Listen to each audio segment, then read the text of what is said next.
Ku telah mati dan tinggalkan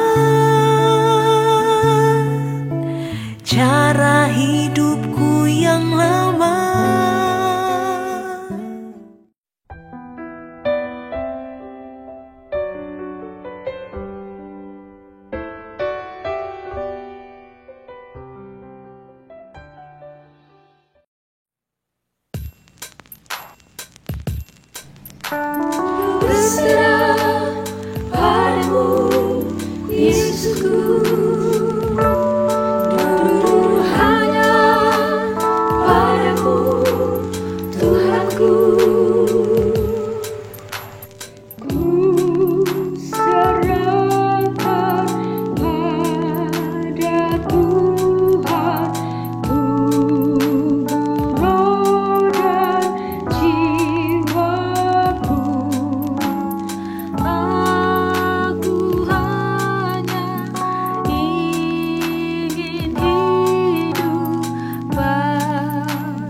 Shalom Sobat Muda yang dikasihi Kristus, senang dapat berjumpa dimanapun Anda berada saat ini.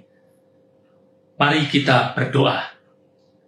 Allah Bapa yang kami sembah dalam nama Tuhan Yesus, kami bersyukur kami boleh mendapat kesempatan untuk mendengar firman-Mu pada saat ini. Kau buka hati pikiran kami boleh mengenal isi hati Tuhan, dan kami mau melakukannya Tuhan seturut kehendak-Mu. Kau jagai kami dari awal hingga kesudahnya. Dalam nama Tuhan Yesus kami telah berdoa dan mengucap syukur. Haleluya. Amin. Apa kabar saudara? Saya percaya saya dan saudara ada di tangan Tuhan. Mari kita buka kitab Maleakhi. Topik yang akan saya bawa dalam renungan kali ini adalah apakah COVID-19 merupakan alat yang Tuhan pakai untuk umatnya. Mari kita buka kitab Maleakhi. Saya bacakan untuk saudara pasal 2 ayat 2. Jika kamu tidak mendengarkan dan jika kamu tidak memberi perhatian untuk menghormati namaku, firman Tuhan semesta alam, maka aku akan mengirimkan kutuk ke antaramu dan akan membuat berkat-berkatmu menjadi kutuk. Dan aku telah membuatnya menjadi kutuk sebab kamu ini tidak memperhatikan. Saudara, kitab Maleakhi merupakan kitab berisi ucapan ilahi dari Tuhan kepada bangsa Israel, khususnya kepada para imam keturunan suku Lewi, melalui Nabi Maleakhi yang dipercaya bahwa ini adalah nabi terakhir sebelum masuk ke perjanjian baru. Selama 400 tahun setelah Maleakhi, Tuhan tidak berbicara apa-apa. Itulah yang disebut periode sunyi sepi. Nubuat di dalam Maleakhi 3 ayat 1 sudah menyatakan kedatangan Yohanes Pembaptis yang akan mengawali kelahiran Yesus Kristus. Saudara, bagaimana kita mendengar perkataan Tuhan yang barusan kita baca di Maleakhi 2 ayat 2 tadi? Sungguh mengerikan. Ya, jika kita tidak memberi perhatian terhadap kata-kata ini, kita bisa membayangkan betapa kecewa, betapa berduka, dan betapa marah murka Tuhan kepada bangsa Israel pada saat itu, yang telah melakukan hal-hal yang menyakitkan hatinya. Apa yang telah dilakukan oleh bangsa Israel?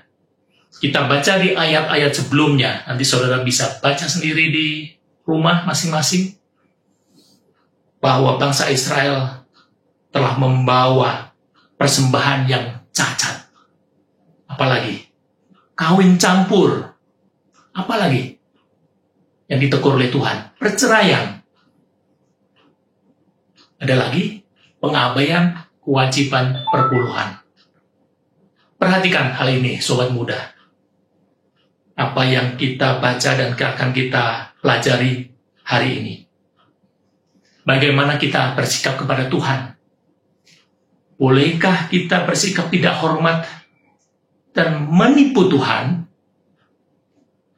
Bagaimana pemilihan terhadap calon pasangan? Bagi saudara yang masih single, ini penting. Bolehkah asal-asalan? Bolehkah asal suka? Bolehkah asal cocok? Bolehkah asal tampilannya pas di hati? Oke, bagi saudara yang sudah punya pasangan, bagaimana sikap terhadap pasangan Anda? Apakah asal ada makan? Asal ada minum? Asal ada pakaian? Asal ada atap rumah? Benarkah demikian? Bagaimana memberikan persembahanmu? Asal memberi, asal menyisihkan dari yang tersisa, atau asal dilihat oleh manusia? Bayangkan perkataan ini keluar dari mulut Tuhan, Sang Pencipta alam semesta. Tidak adakah rasa takut dan segan jika kita melanggarnya? Saudara, dengarkan sekali lagi. Aku Tuhan akan mengirim kutuk dan membuat berkatmu menjadi kutuk. Oh, sungguh kita bergidik ngeri. Ingatlah, sobat muda, bahwa kita adalah imamat yang rajani. Ingatlah bahwa kita menjadi imam karena kita pengikut Kristus dan kita pewaris tahta Allah. Bukan karena keturunan dari suku Lewi, bukan karena faktor itu, saudara, tapi karena sudah ditebus oleh darah Yesus. Kita memiliki kodrat ilahi di dalam manusia yang baru. Kita mesti paham hal ini dengan sejelas-jelasnya. Kita memberikan persembahan dengan tubuh kita, karena disebutkan itulah persembahan yang sejati di Roma 12 ayat 2. Dan ayat 1, nanti saudara baca sendiri. Tubuh seperti apa yang berkenan pada Tuhan, yang tidak bercacat. Ya, memang betul Tuhan Yesus sudah menebus kita. Ya, Tuhan Yesus adalah anak domba yang tidak bercacat, yang telah menjadi korban menggantikan dosa kita. Namun bukan berarti kita boleh hidup seenaknya. Kita tidak boleh hidup bercacat. Kita harus hidup tidak bercacat. Dan kita harus menjaga kekudusan. Ingatlah, sobat muda, kita telah melihat bagaimana teladan hidup kita, yaitu Yesus Kristus sendiri. Manusia kedagingan lama yang kita miliki telah ditebus secara sempurna dengan darah Kristus yang mahal. Jangan sia-siakan pengorbanan yang besar ini. Mari kita baca di ayat berikutnya, Maleakhi pasal 2 ayat 7 dan 8. Saya bacakan untuk saudara. Sebab bibir seorang imam memelihara pengetahuan, dan orang mencari pengajaran dari mulutnya, sebab dialah utusan Tuhan semesta alam. Tetapi kamu ini menyimpang dari jalan. Kamu membuat banyak orang tergelincir dengan pengajaranmu. Kamu merusakkan perjanjian dengan Lewi, firman Tuhan semesta alam. Saudara, inilah peringatan keras dari Tuhan kepada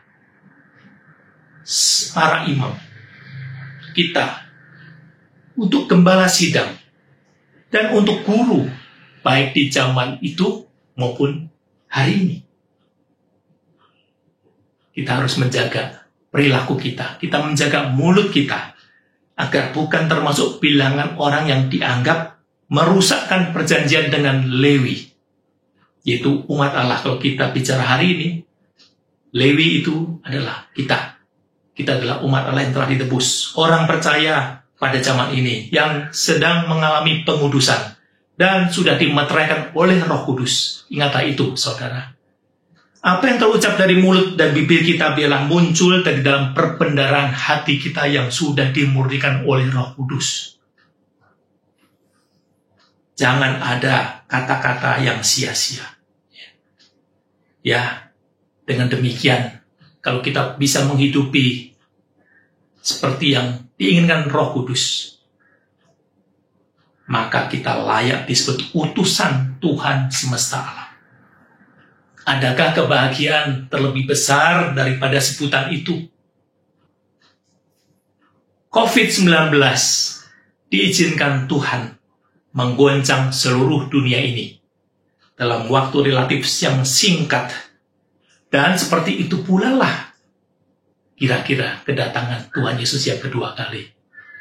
Tidak disangka-sangka dan menggoncangkan seluruh umat manusia, baik yang siap maupun yang tidak siap. Seluruh sendi kehidupan manusia akan digoncangkan. Mirip-mirip yang terjadi hari-hari ini, saudara. Ingatlah itu. COVID-19 adalah sebuah penanda, sebuah alarm bagi kita orang percaya untuk segera bergegas. Untuk apa? Untuk melakukan dan menyelesaikan tugas yang Tuhan sudah beri. Sambil memperhatikan langkah hidup agar layak disebut hamba yang setia. Jangan menunggu sampai kita tersandung oleh COVID-19 atau apapun nama penyakit, baik yang sudah maupun yang akan datang lagi. karena mungkin itu sudah terlambat. Saudara, saya mau mengenang almarhum Pendeta Wilhelmus Latumahina yang telah meninggalkan kita beberapa minggu yang lalu. Mungkin sebagian dari saudara sudah mengenal atau tahu, ada juga yang belum mengenal almarhum. Almarhum adalah pencipta lagu yang indah, yang berjudul Hari Ini Adalah Kesempatan. Lagu itu diciptakannya setelah ditinggal mati oleh putranya yang dikasihinya, yang saat itu berusia 17 tahun di tahun 2004. Maka muncullah lagu ini. Saudara, kata-kata syair dalam lagu ini sungguh sederhana, tapi mengena. Kita hari ini mengingat kenangan akan mereka berdua, almarhum Pendeta Wilhelmus Latumahina dengan putranya yang sudah disatukan oleh Yesus di dalam kekekalan. Saya akan menyanyikan, tapi yang paling penting saudara, perhatikan syair lagu ini. Hidup ini adalah kesempatan. Hidup ini untuk melayani Tuhan. Jangan sia-siakan waktu yang Tuhan beri. Hidup ini harus jadi berkat. Oh Tuhan, pakailah hidupku selagi aku masih kuat. Bila saatnya nanti ku tak berdaya lagi, hidup ini sudah jadi berkat. Saudara, hidup kita harus menjadi berkat. Apapun peran dan profesi kita, nantinya kita harus menjadi berkat. Dimanapun kita berada, kita harus menjadi berkat. Apakah kita dipanggil untuk menjadi gembala, apakah menjadi guru, menjadi pekerja, menjadi pendeta, menjadi pengusaha, atau menjadi apapun. Janganlah kita hidup seperti imam yang mendapat kutukan, tapi haruslah hidup yang menjadi berkat. Bagi kita sendiri, yang lebih terutama bagi sesama kita. Ingatlah ini, saudara, yang terakhir. Ketidaktaatan mendatangkan duka cita dan murka Tuhan. Ketaatan mendatangkan sukacita dan berkat Tuhan. Mari kita berdoa. Allah Bapa yang bertahta di surga, yang kami sembah, kami kenal dalam nama Tuhan Yesus.